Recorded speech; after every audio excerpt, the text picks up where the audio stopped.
Well, Broncos country, a mile high salute, man. It's your boy Mark here with Marcky Sports. I hope you guys are having a wonderful night. So, obviously, we've been focusing a lot lately about the Broncos draft picks, talking about them in depth, reviewing some film. And with every great addition to the team, unfortunately, there has to be subtractions. There's also going to be a lot of other players that benefit from the additions of these new young guys. So, what we're going to talk about today is 5 winners and 5 losers post NFL draft for the Broncos. So, if you love Denver sports, all things Broncos, Avalanche, Nuggets, and you love the NFL draft, and you really just like to have a good time, man, even in this off-season period that we're at in the NFL, hit the subscribe button, guys, like the video, and hit me up on the comments. I love interacting with all of you. So without further ado, man, why don't we go ahead and begin with the winners, the players that are winners after the 2025 NFL draft. And we are going to start off with the man, the myth, the legend himself, Bo Nix. Of course, he's a winner. A lot of people in Broncos country say we should have done more. They wanted more weapons for him, blah, blah, blah, blah, blah. Listen, guys, we got our franchise quarterback. He's a certified stud. I read an article today that I was just baffled about. I'm not even going to give the guy credit. He was from CBS Sports. But anyways, talking all this crap about Bo Nix. But Bo Nix is a winner because he had obviously an extremely successful rookie season. You expect for him to take another leap going into 2025. And he got a lot of weapons around him, right? So for NFL draft aside, the addition of Evan Ingram is going to be huge. But even in the draft, by getting RJ Harvey at running back, that's going to help him a lot, man. The running game is always going to be one of the best friends to a quarterback, and I think that he bolsters the running back room very adequately. He also got a new weapon in Pat Bryant that I think he's going to love. Pat Bryant, his wide receiver coach at Illinois, was also Cortland Sutton's wide receiver coach at SMU. He said this dude is the same as Cortland Sutton. He's very similar in many, many different ways. And we know how much Bo Nix loved Cortland. So to have an additional guy opposite of him in Pat Bryant, I think he's going to love him. I think Broncos country is going to love him. But even more importantly, our defense got so much better in this offseason, even, especially through the draft, to be honest with you. And people say, a running game is a quarterback's best friend, and it's true. Same with like a good tight end, but nothing ultimately benefits a run game more than, a quarterback more than when you have a really, really good defense. I think the Broncos defense is teetering on the elite status for 2025. So what does that do? It allows Bo Nix to play more free, to take more shots, more opportunities, and to ultimately, be in more positions for game-winning drives. So I love it for Bo Nix. I think he's a huge win after the 2025 NFL draft. Let's get into the second winner. And this might be a little bit of a surpriser to a lot of you, but it's got to be Audric Estime, man. A lot of us thought that the Broncos were not just going to draft a running back. We thought, myself included, we were going to draft 2 running backs to really revamp this entire room. Well, the Denver Broncos added no running backs in free agency, and they only drafted RJ Harvey, and they didn't even bring any additional guys in as undrafted free agents, which I think opens the door massively for Audric Estime this season. He's going to get a legitimate opportunity for a lot of snaps to be the 1B or the Robin to RJ Harvey's Batman or vice versa. He's going to have great opportunities, and I think that the lack of moves aside from RJ Harvey that this front office and this coaching staff made is to the credit of what they feel about Audric Estime taking the step. Guys, let's not forget a couple things. Firstly, Audric Estime was, had a really tricky rookie year. I made an entire video on this, but the fumble and then the injury and then coming back and then kind of being in the doghouse again. And then, when he had the opportunities, I felt like he took advantage of them. He was only 20 years old when he drafted him last year. He's only 21. Had he played another year in college and been eligible for the draft this year and come out, he still would have been the youngest running back in this draft class. It is insane. He's a very young player. We cannot forget that. I think the experience helped him. And with a huge offseason, I expect big things for Audric.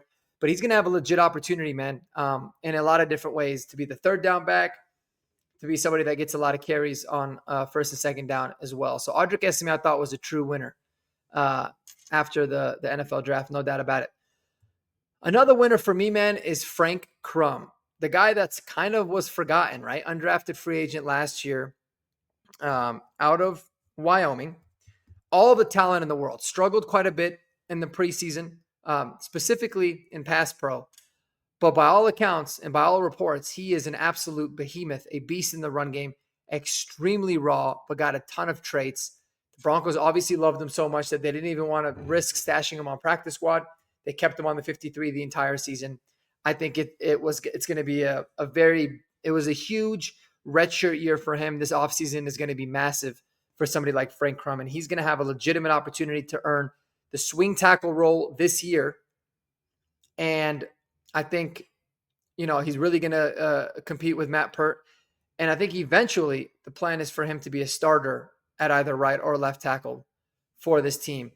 We didn't draft any developmental tackles like I thought that we would. We didn't really bring any in free agency. We got back Matt Pert, but that's about it. So Frank Crum was a huge winner, man. And he's going to have a legitimate opportunity to compete, to be a key depth piece for this offensive line. So I'm really excited to see what he does, man. Another winner for me was Drew Sanders. We're going to see what's going to happen with Alex Singleton coming off the injury and obviously with the contract situation. His roster status is going to be up in the air. And what that means is that Drew Sanders is the next man up to compete for a starting off-ball linebacker spot opposite of Dre Greenlaw, our prize free agent signing from this upcoming year. It's going to be huge. He doesn't have a lot of other competition. I mean, like I said, you got Alex Singleton, you got Lavelle Bailey, who impressed a little bit in the offseason last year, was on the practice squad. And you've got Justice Ternot, who we signed back on a 1-year deal, I think with the idea that he returns back to being the special teams ace that he is. But we know that he can fill in those roles, but I think they like him more in that fill-in role rather than being any kind of a starter. Drew Sanders has had a really rough start to his NFL career with injuries. If he can finally be healthy this year, and he can finally not have like an identity crisis in terms of the position that he's playing, then I think that he's going to have a really good opportunity. And by them not drafting any other linebackers, specifically any off-ball linebackers, they're opening up the door very, very wide for somebody like Drew Sanders. So I think he was definitely a big winner. And the last winner that I got, man, surprisingly enough, was Adam Troutman. We didn't really do much else to address the tight end position aside from Caleb Lohner, who even if he ends up popping off and showing a lot of potential, he's not going to take the role of somebody like Adam Troutman. If they would have, drafted somebody that is a young player that is known to be a blocking tight end in college, I think it would have really put his roster spot at jeopardy, especially given his cap hit this upcoming season. But the fact that we didn't, he's going to, I think, still have a big role in this tight end room. He's going to be the main blocking tight end with the ability to catch a ball or two here or there when needed. But by not really drafting an additional tight end, his roster spot, not just for 2025 is safe, but maybe for a couple years afterwards if they decided to re-sign him after this year. So listen, I'm not a big Adam Troutman fan if he's my tight end one, but I like what he can bring as a depth piece of the tight end room. And with the addition of Evan Ingram, that's what he's going to be. We're going to see what Caleb Lohner ends up doing, but we'll get back to that at a later time. But Adam Troutman, I think, was another winner from draft night. All right, let's get into the losers. And these ones, a lot of them really break my heart because they're probably some of my favorite players on this team. And that's really starting off with Jaquan McMillan. I love him. A lot of people in Broncos country don't like him. There's a lot that do like him. And I think it's because, yes, he does give up a play here or there, man. He does have a blown coverage. He does allow for guys to get open and make plays on him. But for every time that happens, he also makes a massive play. He's a turnover machine.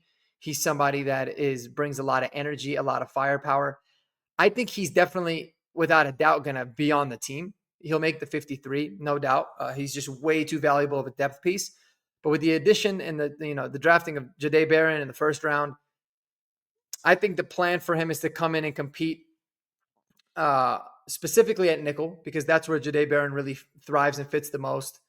And I don't think that there's much doubt that he will beat Jaquan McMillan out in a nickel role or at least hamper and take a lot of snaps away from him. But he's still a very valuable piece of this roster, in my opinion. I think he's somebody that can absolutely, step in upon injury whenever needed.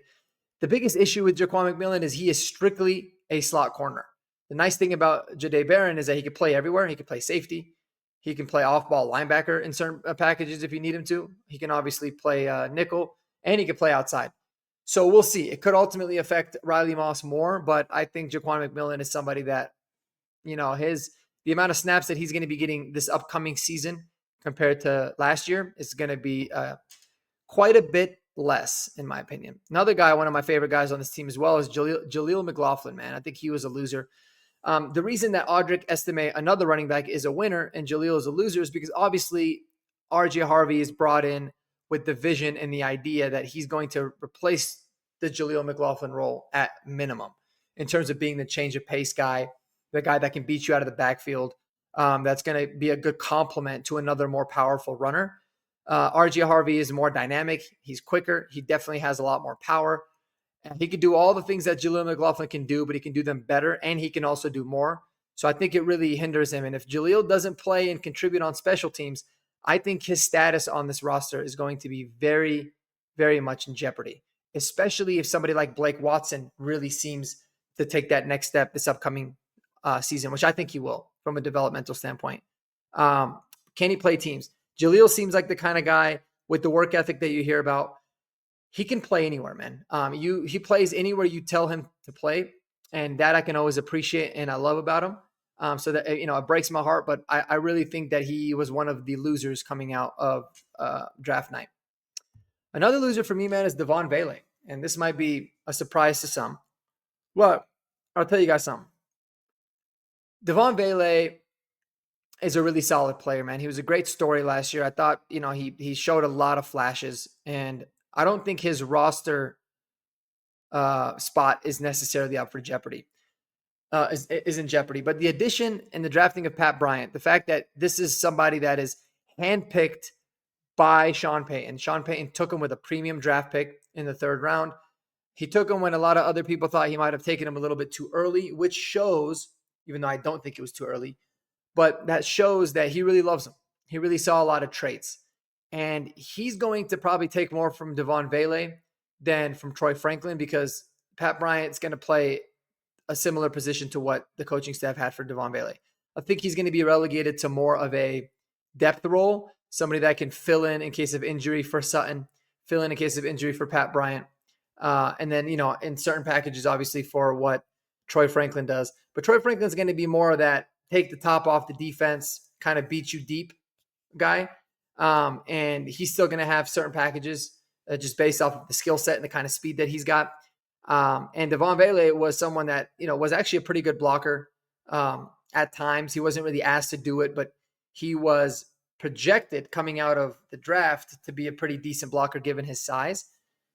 That role is going to be given, the little Jordan Humphrey role is going to be given to Pat Bryant. Had we not drafted Pat Bryant, I think that role would have been given to Devon Vele, but that's going to affect the amount of snaps that he gets.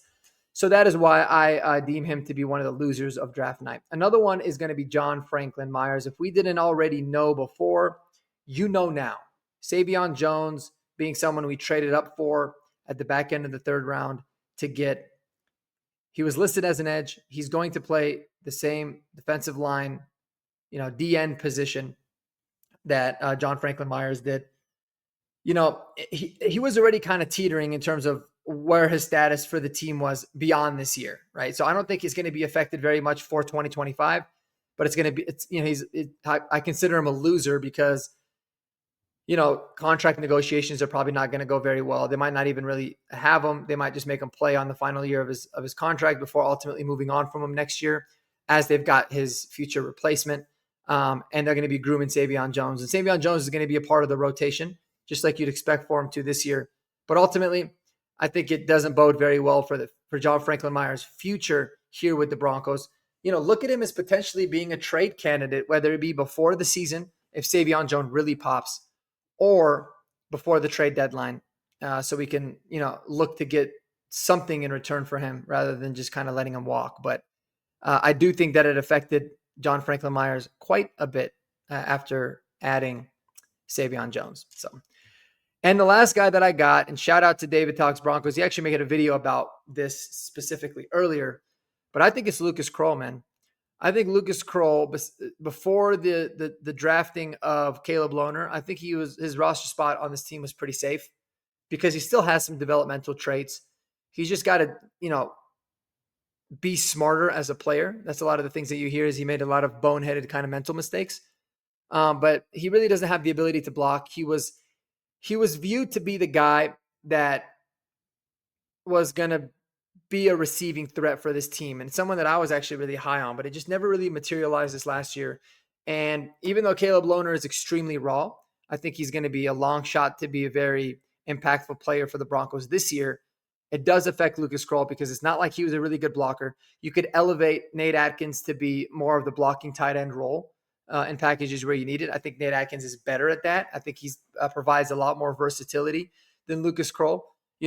Root beer vape and all the jokes aside, I think Nate Atkins is actually a really good player. I think he's a very valuable player for a team. He can play special teams. He could do a lot of that good stuff. And depending on whatever happens with Caleb Lohner and what he shows, starting at rookie minicamp, he's going to need every single rep, every single snap. He is that raw. But I think it really affects Lucas Kroll, and I think it puts someone like him on the roster bubble for this season. No doubt about that. And you also have to remember we have Thomas Yasmin, who is, an Australian player who was on practice squad last year. Didn't really take up a spot because of the international player rules. So that was pretty cool.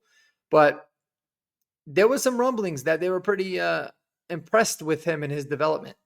So don't forget about him, even though he's probably still a long shot as well. That's somebody that we can't forget about. And it's not like Lucas Kroll was unbelievably productive. So anybody in that tight end room, I think, is really put on notice with a lot of the additions. But bringing in Evan Ingram as the true receiving tight end, having Adam Troutman who can kind of give you both, and then Nate Atkins who's a true blocker that can also, to be honest with you, give you as much in the pass game from what I saw last year as Lucas Kroll can. I think he's definitely going to be the odd man out in this very thin tight end room that we have going on in Broncos country. I appreciate you guys tuning in, man. Those are my 5. Let me know what you guys think below. Did I miss somebody? Is there anybody that you felt like was a winner that I didn't mention? Or if there was anyone that was a loser after the draft that I didn't mention, let me know below. Obviously, guys, don't come at me with like Matt Hack. Obviously, he's a loser. He was, had a really low shot of being the punter and making this roster anyways. But after we drafted Jeremy Crawshaw, we know that's done. So I don't count him as a part of the group. But let me know below, man. I'd love to know you guys' thoughts. Otherwise, y'all be sure to enjoy the rest of your evening, man. And until the next video, go Broncos, go Avs, but definitely go Nuggets now, baby. And peace out.